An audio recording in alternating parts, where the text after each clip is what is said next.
ಶ್ರೀ ಗುರು ರಾಘವೇಂದ್ರ ಸ್ವಾಮಿ ಜ್ಯೋತಿಷ್ಯ. ಮಂತ್ರಾಲಯದಲ್ಲಿ ತಮ್ಮ ತಪೋಶಕ್ತಿಯಿಂದ ವಾಕ್ಯ ಸಿದ್ಧಿ ಮಂತ್ರಸಿದ್ಧಿ ಪಡೆದಿರುವ ಪಂಡಿತ್ ಶ್ರೀ ಅಪ್ಪಟಾಚಾರ್ಯರು ತಾಂತ್ರಿಕ ಜ್ಯೋತಿಷ್ಯರು. ಶ್ರೀ ಸಾಯಿಬಾಬಾ ಹಾಗೂ ರಾಘವೇಂದ್ರ ಸ್ವಾಮಿಯ ಆರಾಧಕರು. ನಿಮ್ಮ ಸಮಸ್ಯೆಗಳ ಪರಿಹಾರಕ್ಕೆ ಇಲ್ಲಿದೆ ದಿವ್ಯ ಮಾರ್ಗ.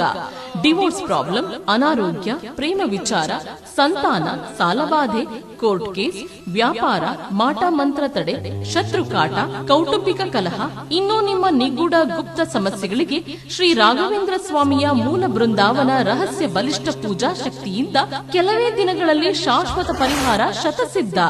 ವಿಶೇಷ ಸೂಚನೆ: ಅಲ್ಲಿ ಇಲ್ಲಿ ಕೇಳಿ ಎಲ್ಲೂ ಪರಿಹಾರವಾಗದ ನಿಮ್ಮ ಸರ್ವ ಸಮಸ್ಯೆಗಳಿಗೆ ಇಲ್ಲಿದೆ ದಿವ್ಯ ಮಾರ್ಗ. ನಂಬಿಕೆಟ್ಟವರಿಲ್ಲವೋ ಈ ರಾಯರ.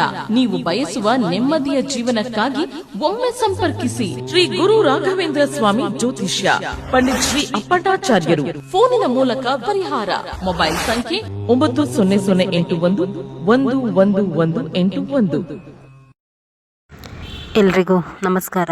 ಇವತ್ತಿನ ವಿಡಿಯೋದಲ್ಲಿ ರಾಯರಿಗೆ ಕಡಲೆಕಾಳಿನ ಹಾರವನ್ನು ಯಾವ ರೀತಿ ಮಾಡಿ ನೀವು ಸಮರ್ಪಣೆ ಮಾಡಬಹುದು ಅಂತ ಹೇಳಿ ತಿಳಿಸ್ಕೊಡ್ತೀನಿ, ಬನ್ನಿ ನೋಡಿ. ಈ ಕಡಲೆಕಾಳಿನ ಹಾರದ ಸೇವೆಯನ್ನು ನಿಮಗೆ ಏನೇ ಕಷ್ಟಗಳು ಇದ್ದರೂ ಕೂಡ ಸಂಕಲ್ಪ ಮಾಡಿಕೊಂಡು ರಾಯರಿಗೆ ಅರ್ಪಣೆ ಮಾಡಿದ್ರೆ ಆ ಕಷ್ಟಗಳು ಖಂಡಿತ ಕಡಿಮೆ ಆಗುತ್ತೆ.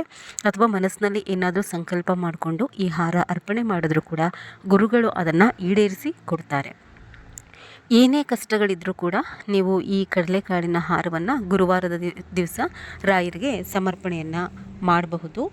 ಕಡಲೆಕಾಳು ಎಷ್ಟು ತಗೋಬೇಕು ಅಂತಂದರೆ 48 ಕಡಲೆಕಾಳನ್ನು ನೀವು ಹಾರ ಮಾಡುವಾಗ ಏರಿಸಬೇಕಾಗತ್ತೆ. ಗುರುವಾರನೇ ನೀವು ಈ ಸೇವೆಯನ್ನು ಮಾಡಬೇಕು. ಅದಕ್ಕಾಗಿ ನೀವೇನು ಮಾಡಬೇಕು ಅಂತಂದರೆ ಬುಧವಾರ ಬೆಳಗ್ಗೆ ಸ್ನಾನ ಮಾಡ್ಕೊಳ್ಳಿ. ಸ್ನಾನ ಮಾಡಿಕೊಂಡು ಹೊಸದಾಗಿ ಕಡಲೆಕಾಳನ್ನು ತಗೊಂಡು ಬನ್ನಿ ಅಂಗಡಿಯಿಂದ. ಮನೇಲಿರುವಂತಹದ್ದನ್ನು ಬಳಸಲಿಕ್ಕೆ ಹೋಗಬೇಡಿ. ಅಂಗಡಿಯಿಂದ ತಗೊಂಡು ಬಂದು ಕಡಲೆಕಾಳನ್ನು ನೆನೆ ಹಾಕ್ಕೊಳ್ಳಿ. ಎಣಿಸ್ಕೊಂಡು 48 ನೆನೆಸಬೇಡಿ, ಏಕೆಂದರೆ ಸೂಜಿನಲ್ಲಿ ಏರಿಸುವಾಗ ಕೆಲವೊಂದು ಮುರಿದೋಗ್ಬೋದು, ಆ ರೀತಿ ಆಗುತ್ತೆ. ಸ್ವಲ್ಪ ಜಾಸ್ತಿನೇ ನೆನೆಸ್ಕೊಳ್ಳಿ. ನಿಮಗೆ ಈ ಕಡಲೆಕಾಳಿನ ಹಾರವನ್ನು ಏರಿಸಲಿಕ್ಕೆ ಹಳದಿ ದಾರ ಅಂದರೆ ಅರಿಶಿಣದ ದಾರ ಬೇಕಾಗುತ್ತೆ. ಅದನ್ನು ಗ್ರಂಥಿಗೆ ಅಂಗಡಿಲಿ ಹಳದಿ ದಾರ ಕೊಡಿ ಅಂತಂದರೆ ಕೊಡ್ತಾರೆ. ಸ್ನಾನ ಮಾಡಿಕೊಂಡು ಕಡಲೆಕಾಳನ್ನು ನೆನೆ ಹಾಕ್ತೀರಾ. ಅದನ್ನು ಬುಧವಾರ ಸಾಯಂಕಾಲ ನೀವು ಕೈಕಾಲು ಮುಖ ತೊಳ್ಕೊಂಡು ಸೂಜಿಗೆ ಹಳದಿ ದಾರವನ್ನು ಏರಿಸ್ಕೊಂಡು ಈ ಕಡಲೆಕಾಳುಗಳೇನಿರುತ್ತಲ್ವ ಅದನ್ನು ಸರಿಯಾಗಿ 48 ಕಡಲೆಕಾಳನ್ನು ಓಂ ಶ್ರೀ ರಾಘವೇಂದ್ರಾಯ ನಮಃ ಅಂತ ಹೇಳ್ತಾ ಏರಿಸಬೇಕಾಗುತ್ತೆ. ಈ ಏರಿಸಿದಂತಹ ಹಾರವನ್ನು ಒಂದು ಶುಭ್ರವಾದಂತಹ ಜಾಗದಲ್ಲಿ ಒಂದು ಬಟ್ಟಲಿನಲ್ಲೋ ಏನಾದರೂ ಹಾಕಿಬಿಟ್ಟು ದೇವರ ಮನೆಯಲ್ಲಿ ಆ ಹಾರವನ್ನು ಇಟ್ಬಿಡಿ. ಇನ್ನು ಗುರುವಾರ ಬೆಳಗ್ಗೆ ರಾಯರ ಫೋಟೋವನ್ನು ಎಲ್ಲ ಒರೆಸ್ಕೊಂಡು ಗಂಧ ಹಚ್ಚಿ ತುಳಸಿ ಹಾಕಿ ಹೂಗಳನ್ನೆಲ್ಲ ಏನು ಹಾಕ್ತೀರಾ ಅಲಂಕಾರ ಮಾಡ್ಕೊಳ್ಳಿ. ಇಲ್ಲ ವಿಗ್ರಹಕ್ಕೂ ಕೂಡ ಯಾವ ರೀತಿ ನೀವು ಗುರುವಾರ ಅಲಂಕಾರ ಮಾಡ್ತೀರಾ ಆ ರೀತಿ ಮಾಡ್ಕೊಂಡಾದ್ಮೇಲೆ ರಾಯರ ಮುಂದೆ 2 ತುಪ್ಪದ ದೀಪವನ್ನು ಹಚ್ಕೋಬೇಕು. ತುಪ್ಪದ ದೀಪ ಹಚ್ಚಿದ ಆದಮೇಲೆ ನೀವು ಸಂಕಲ್ಪ ಮಾಡಿಕೊಂಡು ಈ ಹಾರವನ್ನು ಏರಿಸಬೇಕಾಗತ್ತೆ. ಮೊದಲು ಬಲಗೈಗೆ ಸ್ವಲ್ಪ ತುಳಸಿ ಮತ್ತು ನೋಡಿ ಕೆಂಪು ಮಂತ್ರಾಕ್ಷತೆಯನ್ನು ತಗೊಳ್ಳಿ. ಕೆಂಪು ಮಂತ್ರಾಕ್ಷತೆ ಅಂತಂದರೆ ನೀವು ಮನೇಲೇ ಮಾಡ್ಕೋಬೇಕು. ಅಕ್ಕಿಗೆ ಸ್ವಲ್ಪ ತುಪ್ಪ ಮತ್ತು ಕುಂಕುಮವನ್ನು ಬೆರೆಸ್ಕೊಂಡು ಕೆಂಪು ಮಂತ್ರಾಕ್ಷತೆಯನ್ನು ಮಾಡಿಕೊಂಡು ತುಳಸಿ ಜೊತೆ ಆ ಕೆಂಪು ಮಂತ್ರಾಕ್ಷತೆ ಜೊತೆಯಲ್ಲಿ ನೀವೇನು ಹಾರ ಮಾಡಿರ್ತೀರಲ್ವ ಕಡಲೆಕಾಳಿಂದು ಹಾರ ಅದನ್ನೂ ಕೂಡ ಬಲಗೈಯಲ್ಲೇ ಇಟ್ಕೊಳ್ಳಿ.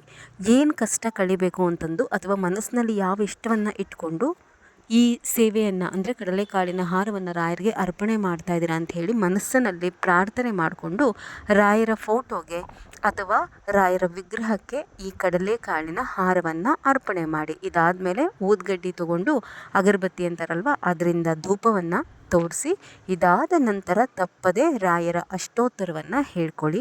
ಅಷ್ಟೋತ್ತರ ಬರೋದಿಲ್ಲ ಅನ್ನೋವಂಥವರು ಓಂ ಶ್ರೀ ರಾಘವೇಂದ್ರಾಯ ನಮಃ ಅಂಥೇಳಿ 108 ಬಾರಿ ರಾಯರ ಜಪವನ್ನು ಮಾಡಿಕೊಳ್ಳುವಂತಹದ್ದನ್ನು ಮಾಡಿ. ಇದಾದ ನಂತರ 2 ತುಪ್ಪದ ಬತ್ತಿಯಿಂದ ಆರತಿಯನ್ನು ಮಾಡಿ. ಆವತ್ತಿನ ದಿವಸ ಪೂಜೆ ಮಾಡೋವಾಗಲೇ ಆಗಲಿ ಅಥವಾ ತದನಂತರವೇ ಆಗಲಿ ನೀವೇನು ರಾಯರಿಗೆ ಕಡಲೆಕಾಳಿನ ಹಾರವನ್ನು ಅರ್ಪಣೆ ಮಾಡಿರ್ತೀರಲ್ವ ಆ ಹಾರವನ್ನೇನಾದರೂ ರಾಯರು ಪ್ರಸಾದವಾಗಿ ನಿಮಗೆ ಕೊಟ್ಟರೆ ಅಂದರೆ ಅದು ಬಲಗಡೆನೇ ಆಗಿರಬಹುದು ಅಥವಾ ಎಡಗಡೆನೇ ಆಗಿರಬಹುದು, ನಿಮ್ಮ ಇಷ್ಟಾರ್ಥಗಳು ಬಹಳ ಬೇಗ ಪೂರೈಸುತ್ತೆ ಅಂತ ಹೇಳಿ ರಾಯರು ಸೂಚನೆಯನ್ನು ಕೊಟ್ಟಿರ್ತಾರೆ. ಇದಾದಮೇಲೆ ಆ ಹಾರ ಅರ್ಪಣೆ ಮಾಡಿರ್ತೀರ, ಯಾವಾಗ ತೆಗಿಬೇಕು ಅಂತಂದರೆ ಗುರುವಾರ ರಾತ್ರಿ 8 ಗಂಟೆ ಮೇಲೆ ಆ ಹಾರವನ್ನು ತಕ್ಕೊಳ್ಳಿ. ತೆಗೆದುಬಿಟ್ಟು ಕಡಲೆಕಾಳನ್ನು ಆ ದಾರ ಏನಿರುತ್ತಲ್ವ ಆ ದಾರದಿಂದ ಬೇರ್ಪಡಿಸಿ ಅದನ್ನು ಮಾರನೇ ದಿವಸ ನೀವು ಪ್ರಸಾದವಾಗಿ ಮಾಡಿಕೊಂಡು ಸ್ವೀಕಾರ ಮಾಡಬೇಕು ಮನೆಯವರೆಲ್ಲ. ಅಂದರೆ ಆ ಕಡಲೆಕಾಳಿನ ಜೊತೆಗೆ ಇನ್ನೊಂದಷ್ಟು ಕಡಲೆಕಾಳು ನೆನೆಸಿಟ್ಟಿರ್ತೀರಲ್ವ ಅದನ್ನು ಕೂಡ ಸೇರಿಸ್ಕೊಂಡು ಉಪ್ಪು ಹಾಕಿ ಬೇಯಿಸಿನೂ ತಿನ್ನಬಹುದು, ಇಲ್ಲ ಹುಸ್ಲಿ ಏನಾದರೂ ಮಾಡಿಕೊಂಡು ನೀವು ಮನೆ ಮಂದಿ ಎಲ್ಲ ಕೂಡ ಪ್ರಸಾದವಾಗಿ ಸ್ವೀಕಾರ ಮಾಡಿ. ಇನ್ನು ಆ ದಾರವನ್ನು ಏನು ಮಾಡಬೇಕು, ನಿಮ್ಮ ಮನೆಯಲ್ಲಿ ಯಾರ್ಯಾರೆಲ್ಲ ಇರ್ತೀರ ಎಲ್ಲರೂ ಕೂಡ ಬಲಗೈಗೆ ಆ ದಾರವನ್ನು ಕಂಕಣದ ರೀತಿಯಲ್ಲಿ ಒಂದು 3 ದಿವಸಗಳ ಕಾಲ ಕಟ್ಕೊಂಡಿರಿ. ತುಂಬ ಒಳ್ಳೆಯದು ಈ ದಾರ ಕೈಯಲ್ಲಿ ಕಟ್ಕೊಂಡ್ರೆ. ಏಕೆಂದರೆ ರಾಯರು ಸಾಕ್ಷಾತ್ ನೀವೇನು ಅರ್ಪಣೆ ಮಾಡಿರ್ತೀರಲ್ವ ಆ ಕಡಲೆಕಾಳಿನ ಹಾರವನ್ನು ಅರ್ಪಣೆ ಮಾಡ್ಕೊಂಡಿರ್ತಾರೆ. ನಿಮಗೆ ಏನೇ ಅನಾರೋಗ್ಯ ದೇಹದಲ್ಲಿ ತೊಂದರೆಗಳಿದ್ರೂ ಕೂಡ ಅಥವಾ ಒಂದು ನಕಾರಾತ್ಮಕ ಶಕ್ತಿಗಳಿಂದ ನಿಮಗೆ ತೊಂದರೆ ಆಗ್ತಿದ್ರೂ ಕೂಡ ಆ ದಾರದಿಂದ ನಿಮಗೆ ರಕ್ಷಣೆ ಅನ್ನುವಂತಹದ್ದು ಸಿಗುತ್ತೆ, ಗುರುಗಳ ಅನುಗ್ರಹವಾಗುತ್ತೆ. ಕೈಯಲ್ಲಿ ಇಟ್ಕೊಂಡಿರೋ ತನಕ ಅಂದರೆ ಆ 3 ದಿವಸಗಳ ಕಾಲ ನಾನ್ ವೆಜ್ಜನ್ನು ನೀವು ಮುಟ್ಟೋ ಹಾಗೆ ಇಲ್ಲ. ತೆಗ್ದಾದ್ಮೇಲೆ ಗಿಡದ ಬುಡಕ್ಕೆ ಹಾಕಿಬಿಡಿ. ಇದಿಷ್ಟು ಕೂಡ ರಾಯರಿಗೆ ಕಡಲೆಕಾಳಿನ ಹಾರವನ್ನು ಮಾಡಿ ಸಮರ್ಪಣೆ ಮಾಡುವಂತಹದ್ದು. ವಿಶೇಷವಾಗಿ ಈ ಸೇವೆನ ಮನೇಲಿ ಮಕ್ಕಳು ಓದೋದಿಲ್ಲ ಅಥವಾ ಹೇಳಿದ ಮಾತೆ ಕೇಳೋದಿಲ್ಲ ಅಂತಾರಲ್ವ, ಆ ಥರ ತೊಂದರೆ ಇರುವಂಥವರು ಆ ಮಕ್ಕಳ ಹೆಸರಿನಲ್ಲಿ ಈ ಹಾರವನ್ನು ಅರ್ಪಣೆ ಮಾಡಿದ್ರೆ ತುಂಬ ಒಳ್ಳೆಯದಾಗುತ್ತೆ. ಇದಿಷ್ಟು ಕೂಡ ಇವತ್ತಿನ ಮಾಹಿತಿ ಇಷ್ಟ ಆಗಿದೆ ಅಂತ ಹೇಳಿ ಭಾವಿಸ್ತಾ ಈ ವಿಡಿಯೋವನ್ನು ಮುಗಿಸ್ತಾ ಇದ್ದೀನಿ. ನಮಸ್ಕಾರ.